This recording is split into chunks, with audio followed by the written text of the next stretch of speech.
At the southern tip of the state of Minas Gerais, squeezed between a hillside covered in dense forest and the dry bed of a dead river, lay the abandoned village of Solombrio. The place never appeared on modern maps. Its official records dated back to the 1930s, when it was just a cluster of 14 houses, a rural school, and a church built of mud and old eucalyptus crosses. What happened there, no one knew for sure, until I, not knowing what I was looking for, got myself into something I shouldn't have. I'm Elias, 36 years old, and I work with the restoration of old structures. I'm hired to assess forgotten mansions, sometimes transforming ruins into heritage sites. In late September of last year, I received an incomplete email with no sender name, no signature, just one sentence. I need you to come to Solombrio. The house on Sunset Street must be restored, urgently, and attached coordinates. I confess I found it strange. I'd never heard of this village, but since the advance payment landed in my account a few hours later, and it was a considerable amount, I accepted.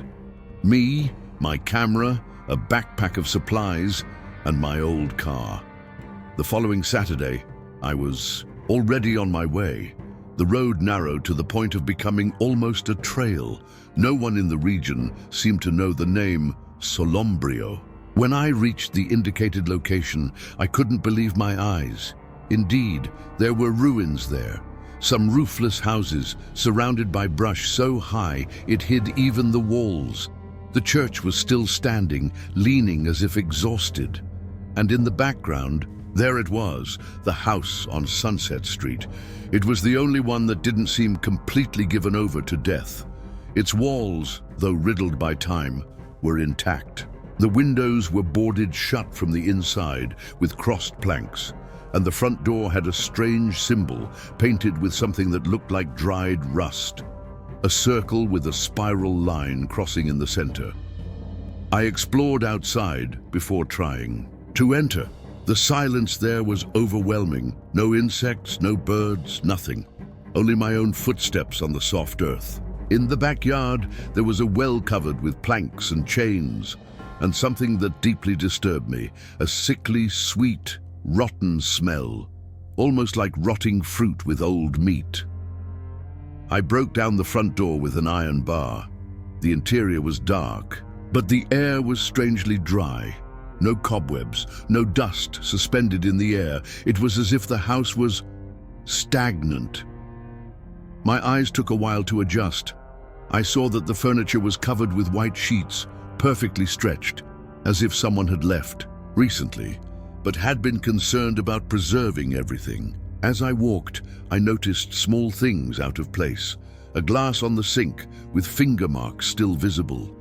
A notebook with pages filled with tiny, shaky handwriting open on a desk.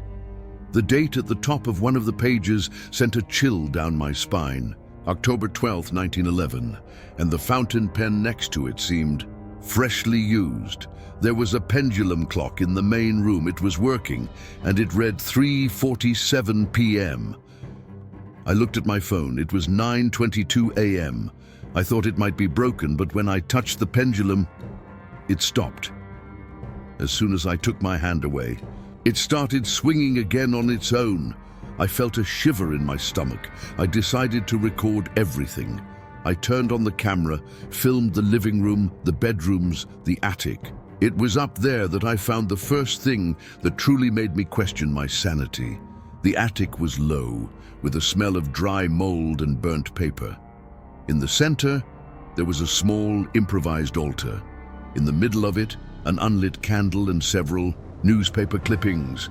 In all of them, the same headline with different dates. Residents of Solombrio mysteriously disappear. No bodies found. All the clippings were from the same newspaper, Correio de Furnas, but from different years, 1912, 1929, 1946, 1957. The last one was from 1983, but the Correio de Furnas newspaper had ceased publication in 1974. The floorboards creaked behind me. I turned quickly. Nothing.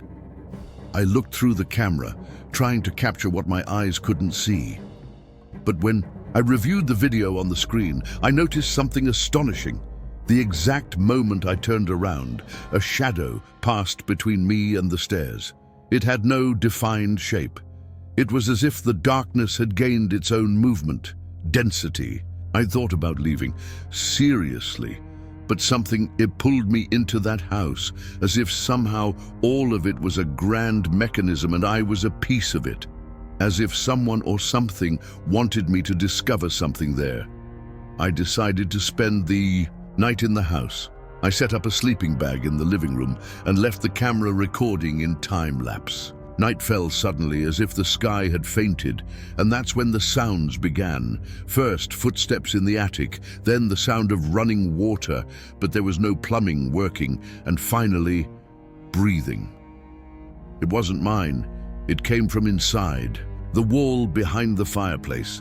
Slow, labored breathing, as if someone was stuck in there. When I looked at the pendulum clock again, it read 3:17 a.m. Time had jumped. The camera video was stuck on a fixed frame since 9 p.m.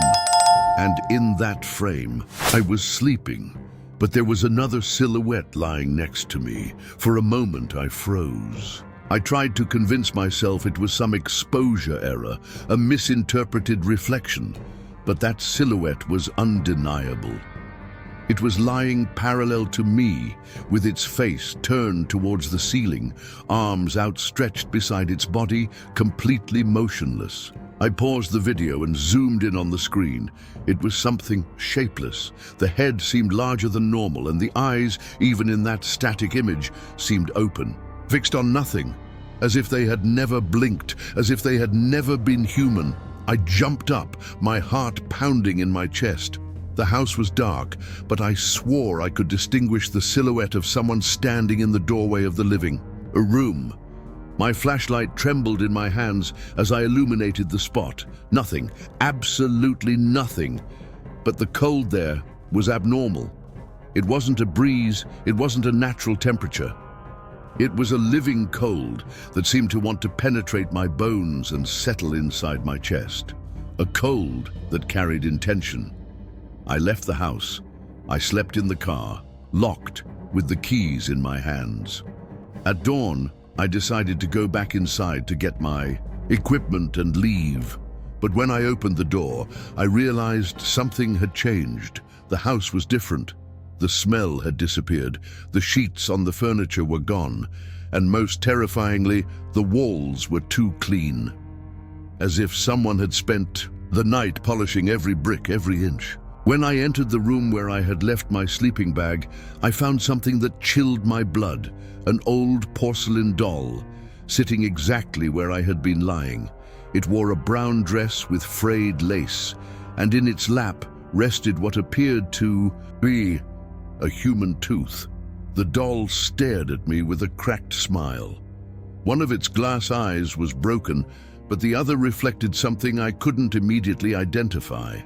When I got closer, I realized, in the reflection, I was not alone in the room. A tall, slender figure in a gray suit stood behind me. I turned quickly, empty, but the doll somehow had turned its head slightly. At that moment, I was gripped by an unquestionable certainty. This was not an ordinary house. Solombrio was not just a forgotten place. It was a space trapped outside, of time.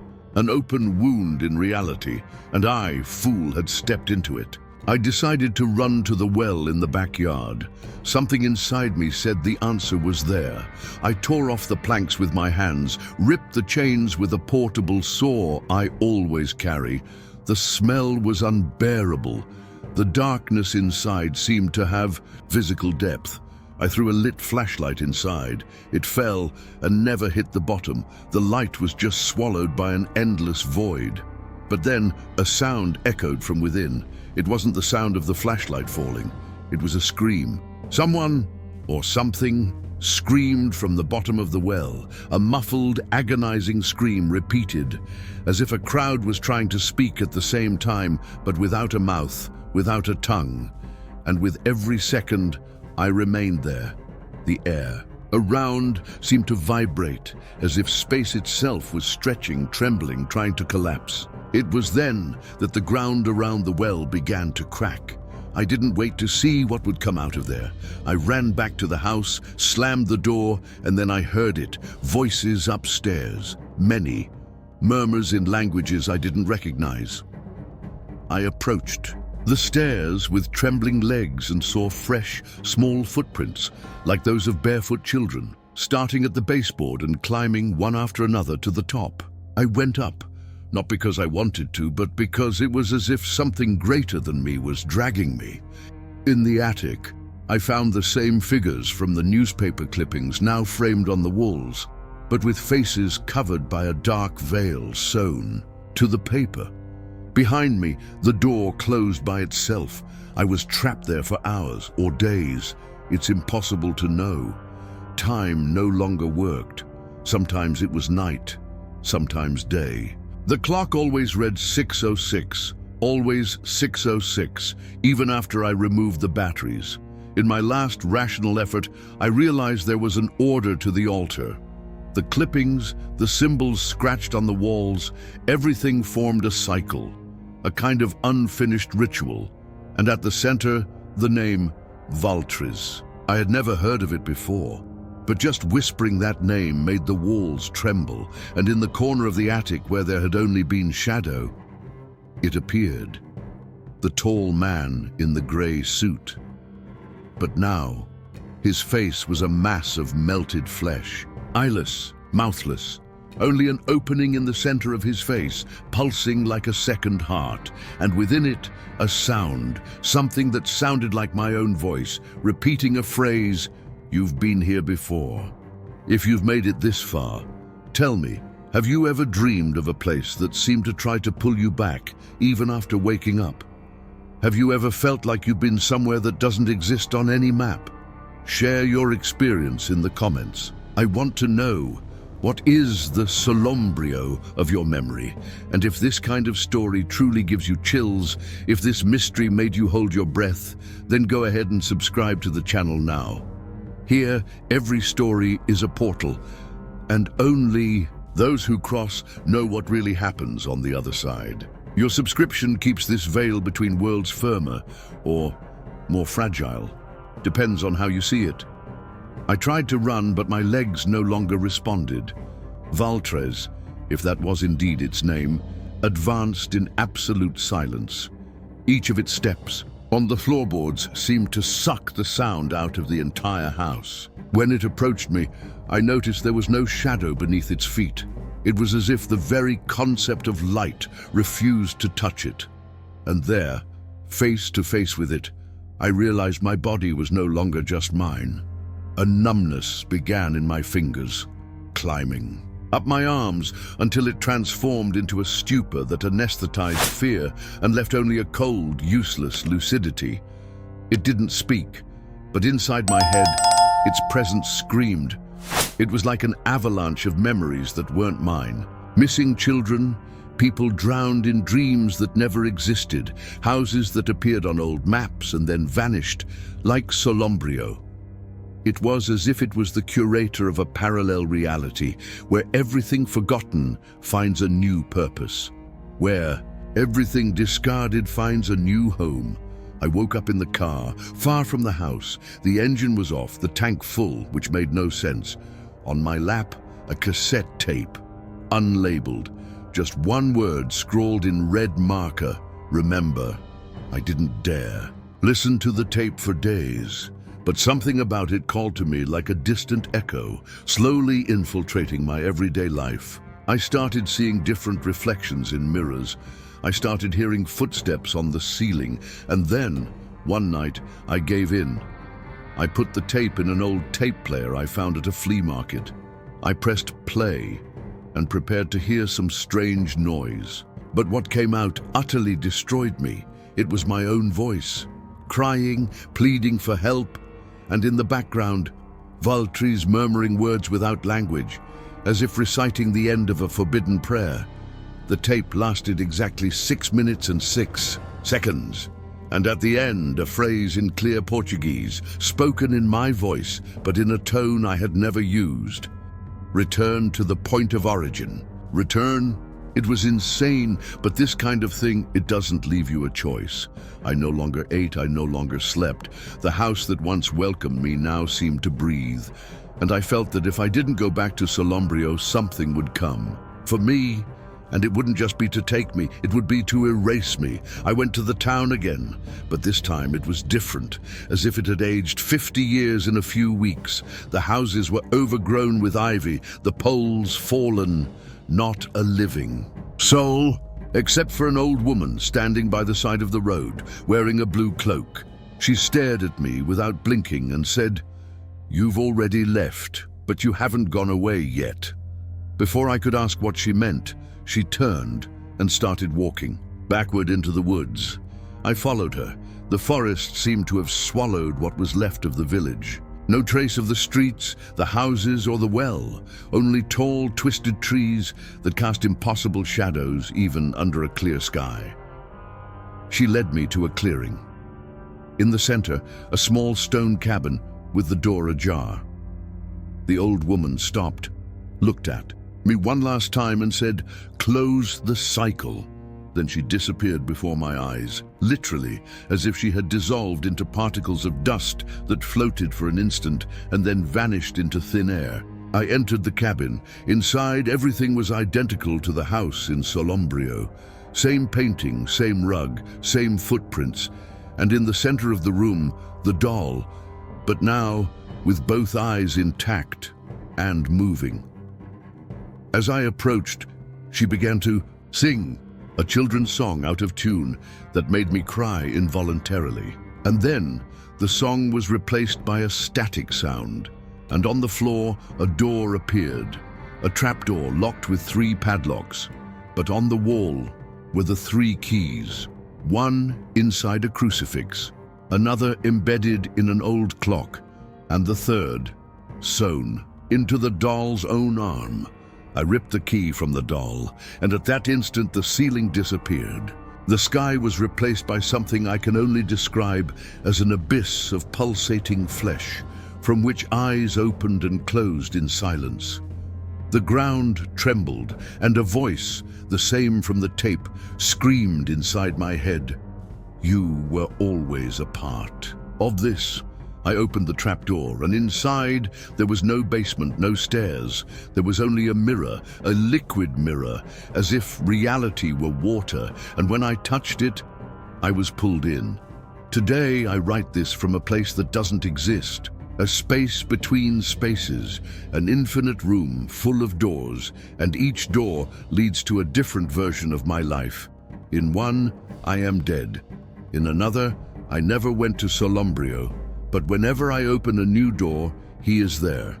Valltriz, sometimes as a man, sometimes as a shadow, sometimes as me. So if one day you find an unlabeled tape or enter a place that seems to remember you, don't go forward, don't investigate, because maybe you are more a part of it than you imagine.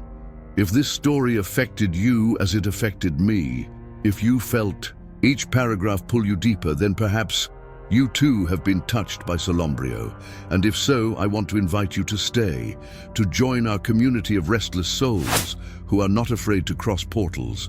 Subscribe to the channel and become part of this place where stories don't end, they multiply. I want to know, have you ever experienced something inexplicable? Have you ever felt that there are places that call to you for no reason?